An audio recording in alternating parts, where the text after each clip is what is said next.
in this moment, I'm just shocked at, especially with a lot of the people in the Trump administration. I know them personally. I know you do as well.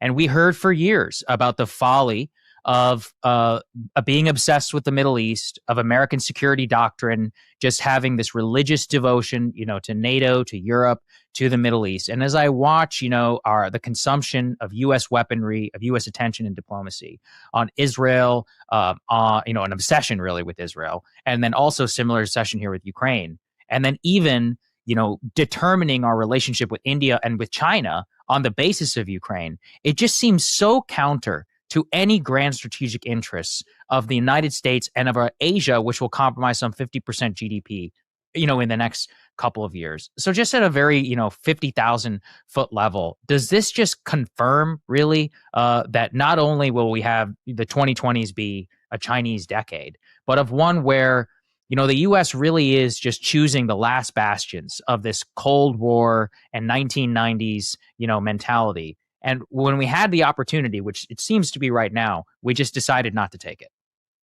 Yeah, I think that's an accurate description of what's happened here. I mean, the Trump administration and the Biden administration both argued that the principal contingency the United States should concern itself with is a war against China in East Asia, and that our principal goal should be to contain China in East Asia. That was the consensus opinion inside both administrations. But what's happened is that we can't get out of Ukraine. We're pinned down in Ukraine.